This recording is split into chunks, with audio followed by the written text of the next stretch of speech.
Newfoundland is beautiful. The bays, the boating, the fishing, lots of nature.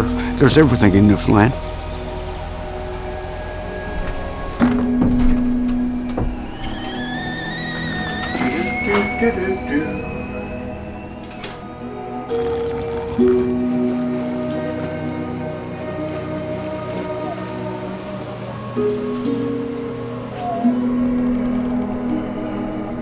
To me, environment is very, very important. I mean, it's our oxygen, it's our livelihood. We couldn't live without it.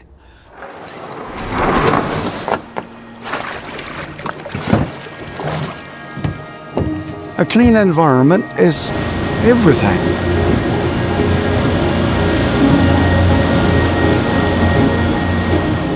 So why mess it up?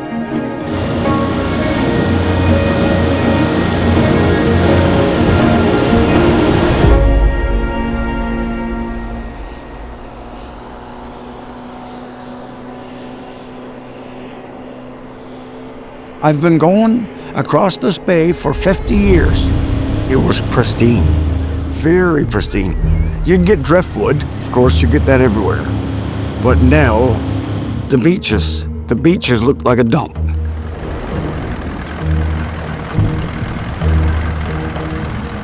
You can't walk 20 feet without picking up a piece of plastic or a piece of pipe. That's nylon. A lot of straws in that. I went out in the cove. There was so much styrofoam and feed bags and rope beat up there that I got sick. Our little beach is only about 200 feet long. Imagine what's around the bay, where you've got about 100 coves. They're all polluted. It's very upsetting. It needs to stop. Somebody has got to get enough nerve to say, yes, let's do this.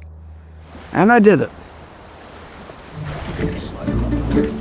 Taking my generator and my shop vac and go out and try to clean some of this up.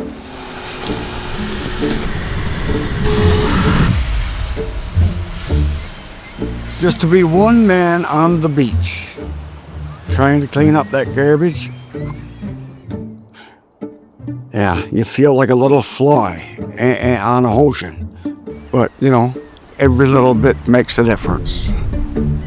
Look what they've got a 72-year-old man doing. Getting too old for this. Shortly after the salmon farms moved in, we started to see garbage. Styrofoam driving in the bay and buoys and rope without plastics. Open pin nets, salmon farms could not work. It is dirty. It is absolutely dirt. And that's what I call salmon farms, dirt. I mean, what else can you call them? They ain't clean. The salmon farms have a license to pollute. Simple. They don't have to pick up anything. Nobody's doing anything to them. If I'm caught throwing a pop can or a coffee cup out, I'll be charged. But they can put thousands and thousands of tons of stuff in the water and get away with it. It doesn't make sense.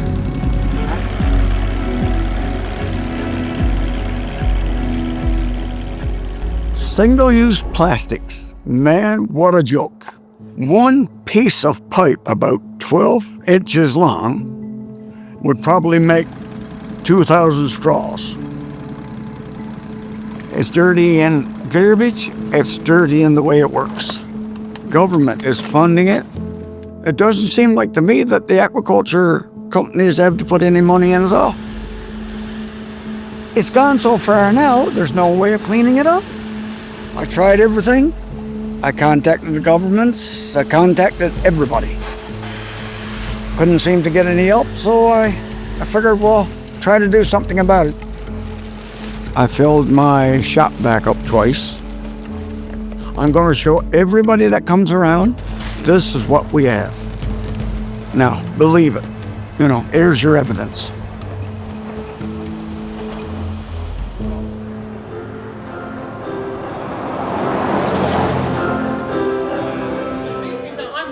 I am so caught up if I get something on right now, what is it? 123. Watch my foot so that you don't run away with it, okay?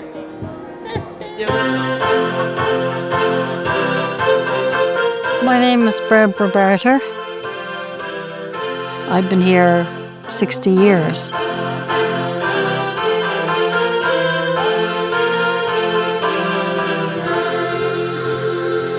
Good, right on my foot. Right on.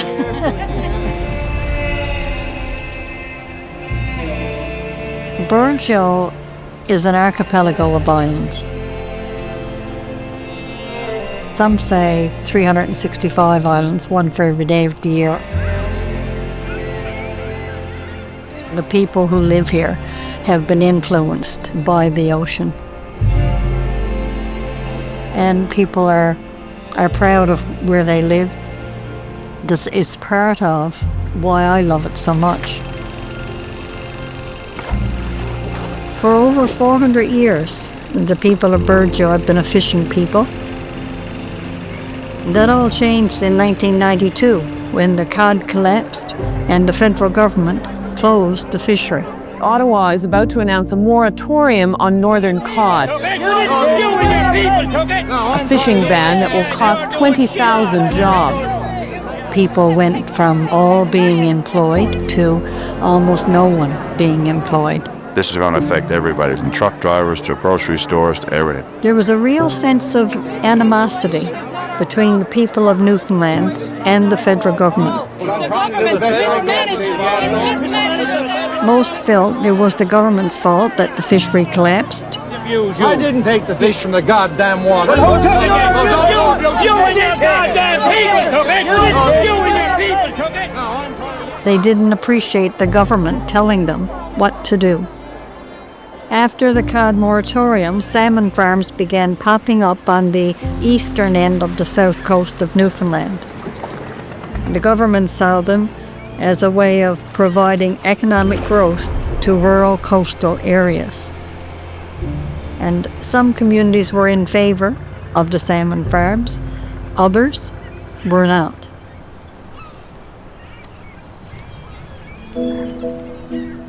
And 23 years ago, when I was a councillor, the town of Burgger wrote a proposal to have a section of our marine area set aside and protected. There's multiple competition of the resources, if our resources are water and everything that lives in it. The town has always carried the message: if there's no conservation, there should be no aquaculture. One of the areas I think that we failed was in communicating what we were doing to the public. So people really didn't understand what a national marine conservation was or what the benefits would be. So the idea of having a national marine conservation area would be something new. And oftentimes when it's something new that they're experimenting with, monies are channeled into that. Establishing a national marine conservation area did not begin as some federal government initiative. This is a community-led project. In 2001, sent in a proposal to the federal and provincial government. We were told that eventually aquaculture would come. Many Southwest communities have embraced salmon farming, but we don't want that expanding west towards us.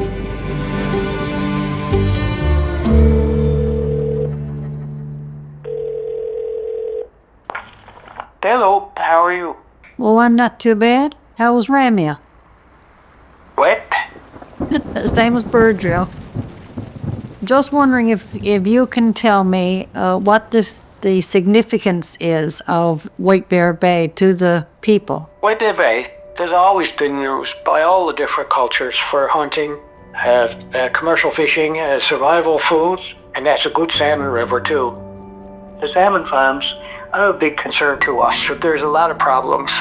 Yeah, there are some people saying that, expressing the same sentiment as you were.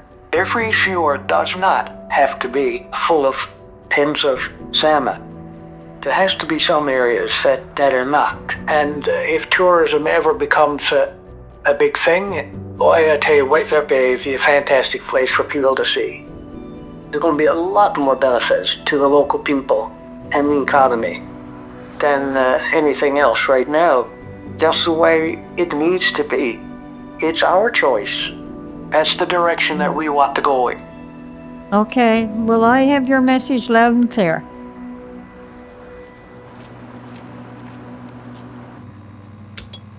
So in the BBS studio today, we had Dr. Barbara Barter. So I understand that you've been working on this for a very long time.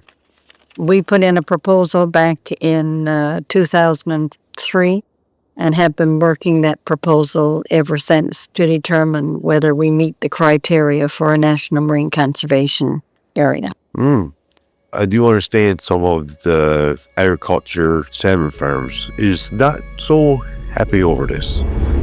What we've been focused on is finfish aquaculture. All of the fjords right now, up as far as Grey River, have farms in them.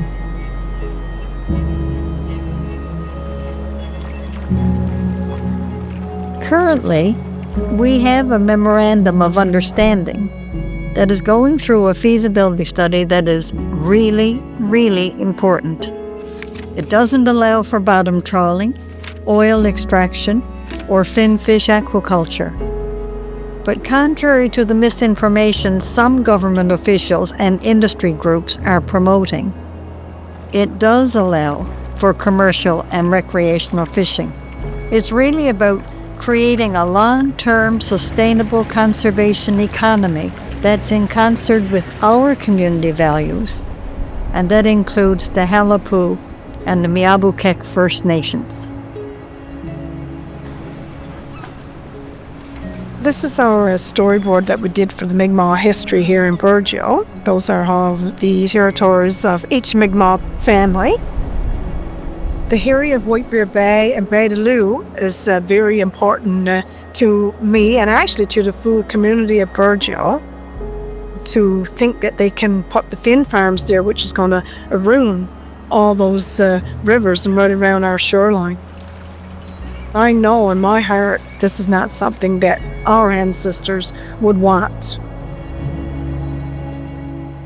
If they get their own way, that they will have the fish farms going all the ways down through our coastline. There are only 3 fjords left that is untouched by the fin farms, and now they want all the ones to the west. Then that will leave us with no fjords, and that would not be fair to us. The Burgger First Nation band members, they don't want the fin farms. They're totally in support of the NMCA. I think we do need to have a meeting with the community members, definitely, and keep them all informed on what our progress is right now with the NMCA. In the Indigenous world, informed consent is a very big deal. Why? Because so many decisions were made for us. We do need sustainable economic development that gives meaningful opportunity for those that are the most impacted to make a decision. We were determined to be able to get as much information out to people so that they could make a good informed decision about the National Marine Conservation Areas. The people are very resilient and they're very trusting and caring people. But they've learned to be strong, they can take care of themselves, and they know what's best for their community.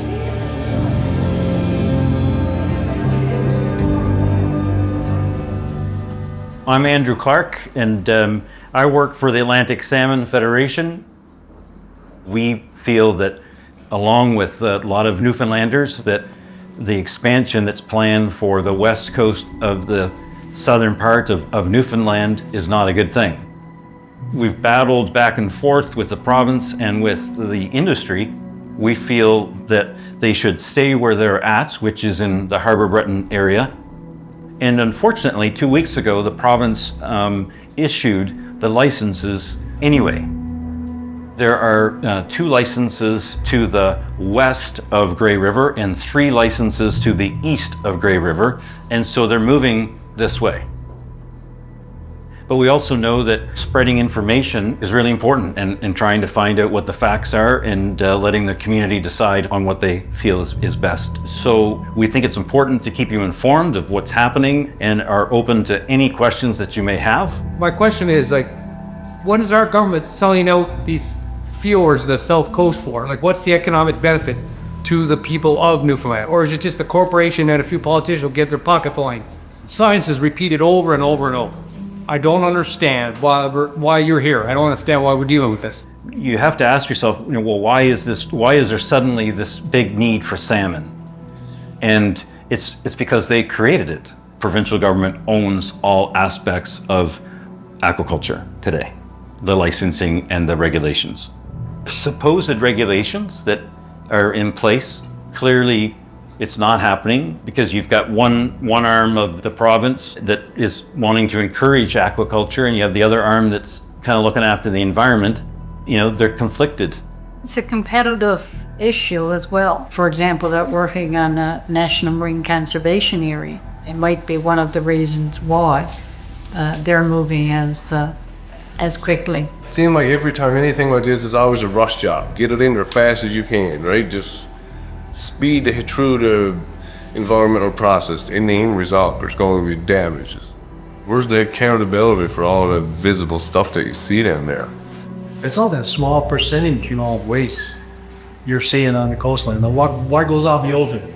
I know.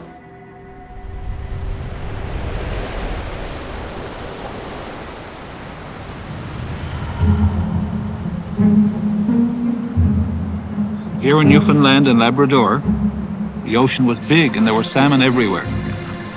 Not like over in overcrowded Europe, where the teeming millions were polluting, destroying, overfishing. That couldn't happen here, could it? You're damn right it could, and it did.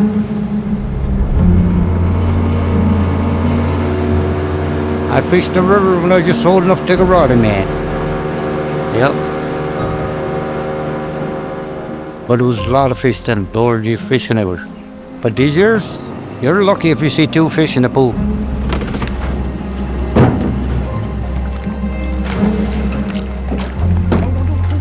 You can't get no worse than it is. There ain't no fish like it used to be on that river. I do really think the farmers is playing bad on the river. But I guess they're gonna do what they wanna do. Don't make any difference if you speak so. Don't seem like they're gonna listen anyway.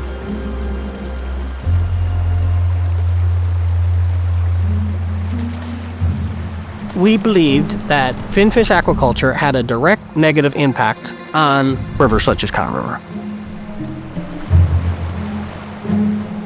The research that seems to be coming out now is standing with that grassroots vision.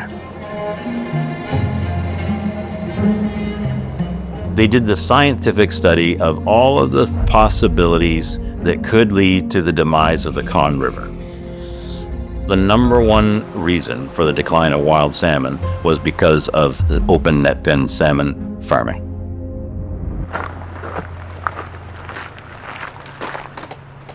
That new scientific information was a godsend for me because I've been saying it for years and it was finally proven, and now when people ask me my opinion, I don't have opinion whatsoever on it. I just have a conclusion that was drawn from scientific evidence that's been supplied to me. Not a penny whatsoever went in to protect our salmon, to bring it back, but so much money has been put into the aquaculture industry, amazing amount. What is the economic opportunity? Well, you put a salmon farm in, a bunch of jobs for, I suppose, maintaining the farm, processing the fish, etc., etc. What about if we don't do it? What's the benefit to not doing it? Large intact landscape is a wonderful concept. So there's a value to those types of things.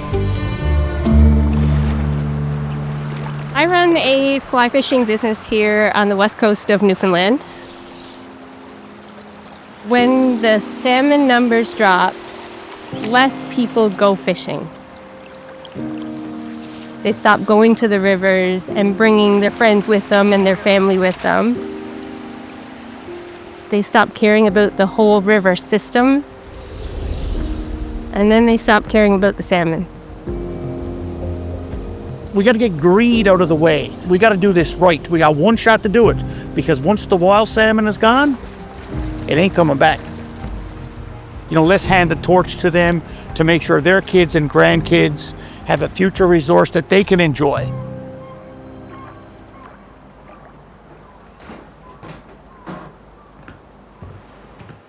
Housekeeping. I could have been retired without any stress, just going south like everybody else. Oh no, I came back to the Rock because I answered the call to come back to the Rock. And the provincial government has led me down by pushing fish farms as opposed to promoting the marine conservation. Do you want long-term, something that's sustainable for generations? Or do we want a quick buck in the pocket? They have no concept of who we are as a people and our roots to the land. I mean, I'm one of 11 kids, for God's sake. I grew up on the Rock. I came out of the Rock, came out of the womb into the Rock, and we swam in the waters, we fished in the waters, we hunted on the land. It's our land, it's our bay, it's our home. Who are these folks from away to come here and the provincial government to say, you got to forfeit that, okay? We're going to put a pin there. You're going to lose your playground. You're going to lose your liberty and your cottage. All of that. I mean, come on. These are fighting words. Fish farms in our fjords are wrong. Culturally, economically, environmentally, wrong. I don't want to go down in life knowing that I was just collateral damage and didn't take a stand. Or what? Focus on the marine conservation area. They're planning on bringing on tourism as a whole here in this area. That'd be the focus. I think this place could thrive just being that. I think our voices need to be heard. Definitely. Our voices need to be out there, and I think we need to know how Burgell actually feels. At some point in time, you got to say, okay, enough's enough. Listening to what Newfoundlanders and that are along the coastline are saying, I think that you're at that point. We want to thank you guys for coming and listening to our voices and help us to get our voice out there too. Burgell want firm Sammy.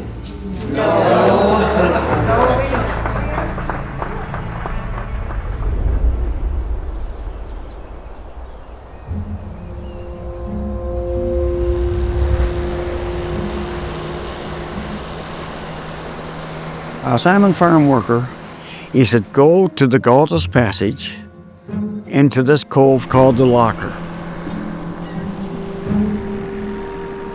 And he said, you haven't seen anything. Well, I went and checked it out.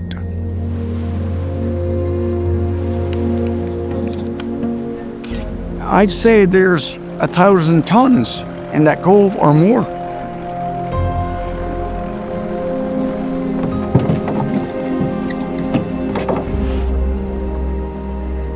What a goddamn mess. You've got dozens of pieces of that coming in every cove every day.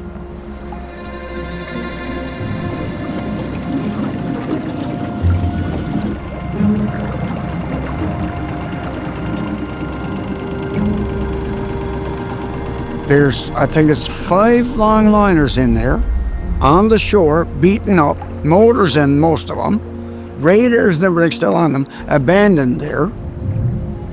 The salmon farms, they just take the garbage there and they leave it there. It's out of sight. People don't see it. The cove should be fenced off so this stuff can't come back out. I mean, there's no end to it.